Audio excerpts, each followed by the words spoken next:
As usual and on schedule, the federal government published employment statistics. And the results are pretty mixed and not conclusive in any way. Job growth did not meet expectations for growth. But the numbers did not miss by all that much. As a result, Wall Street analysts now expect the Federal Reserve to stay its course of increasing interest rates. But this process continues as stock values are crashed on Wall Street. Home prices are continuing to fall in many cities across the United States. Risk assets, in general, are softening in value. The United States is teetering on the brink of a recession. But despite all of that, economists disagree on whether we are actually in a recession. And what is the underlying strength of the economy? Despite the disappointing job number, many think that the economy is still strong. So, what is really going on? What does this mean for inflation? What does this mean for interest rates? What does it mean for the US economy? And, what does it mean for the future of the United States? But, before we get into all of that, please hit the like button and leave us a comment below. We would love to hear from you. Please subscribe and hit the bell icon so that you are notified of upcoming videos when they are released. Job growth in September did not meet expectations. The US unemployment rate declined in September. This despite aggressive efforts by the Federal Reserve to cool off the economy. The non-farm payrolls count increased 263,000 in September according to the U.S. Department of Labor. Dow Jones estimated the non-farm payroll count at 275,000. The latest unemployment rate was 3.5% at the end of September. That compares to a value of 3.7% expected by the U.S. Department of Labor. The department estimated that the labor force participation declined slightly to 62.3%. The number of people participating in the labor force was reduced by 57,000. The number of discouraged workers holding part-time jobs declined from 7% to 6.7%. The payroll increase number for August was 315,000. So, the September jobs increase was decidedly less at 263,000. That is the lowest monthly increase since April of 2021. Depending on your view of optimism versus pessimism on the economy, there's a little bit of something for everyone in this report, said Liz Ann Saunders, chief investment strategist at Charles Schwab. Obviously, the market is not happy, but the market is not happy in general these days, continued Saunders. Stock markets in the U.S. traded lower on the news. Government bond yields increased as you might expect. That is because this jobs report means that the Federal Reserve is expected to continue raising interest rates. So, investment dollars will be attracted into fixed income as opposed to risk assets like stocks. Investors generally vise the jobs report an indication of how the Federal Reserve will react in its effort to tamp down inflation. This puts the nail in the coffin for another 75 basis point rate increase in November, said Jeffrey Roach, chief economist at LPL Financial. A basis point is equal to 0.01 percentage point. The report also included widely observed wage numbers. Average hourly wages in the United States rose 0.3% in September. That is pretty much what analysts estimated and is up 5% from September 2021. But it is an increase that remains decidedly above the pre-pandemic numbers. From an economic sector point of view, leisure and hospitality gained the most. There was an increase of 83,000 jobs in leisure and hospitality. However, there are still 1.1 million fewer people working in that sector than in February of 2020. The healthcare industry added 60,000 new jobs.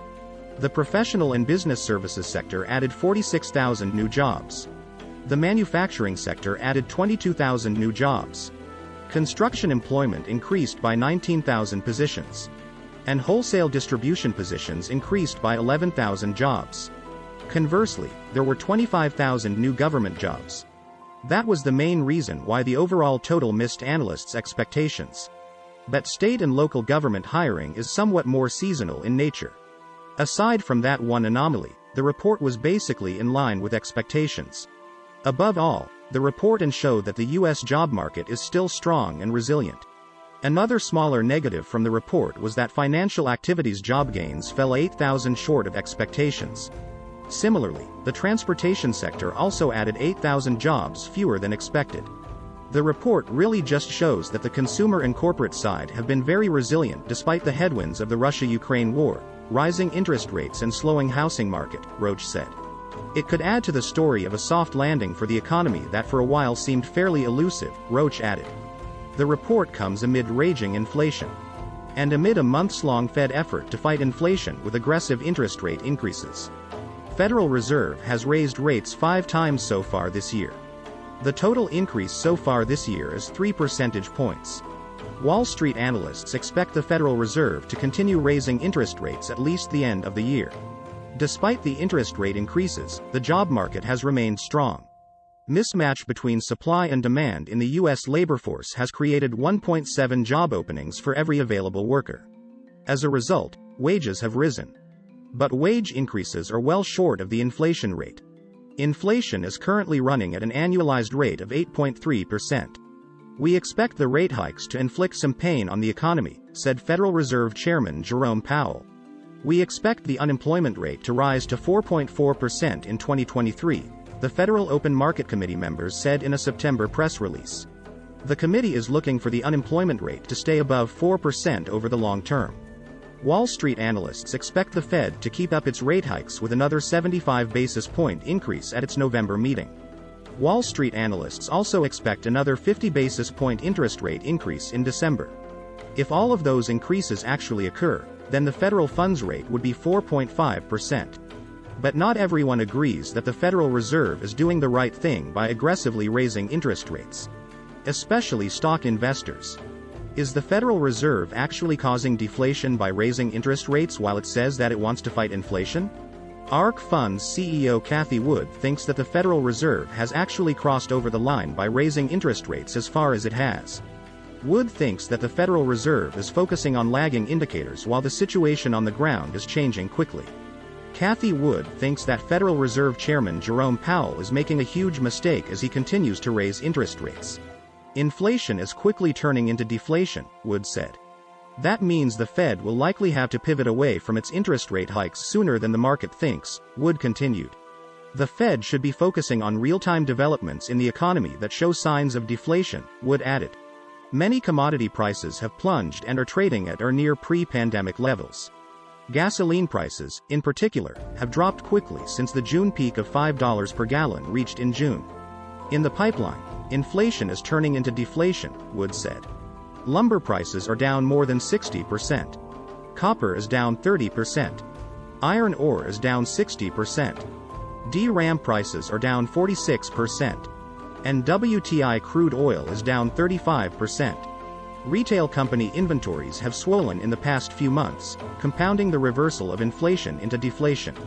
This could lead to hefty discounts for consumers during Christmas shopping season. But, what do you think? Please leave us a comment below. We would love to hear from you. Please hit the like button. Please subscribe and hit the bell icon so that you are notified of upcoming videos when they are released.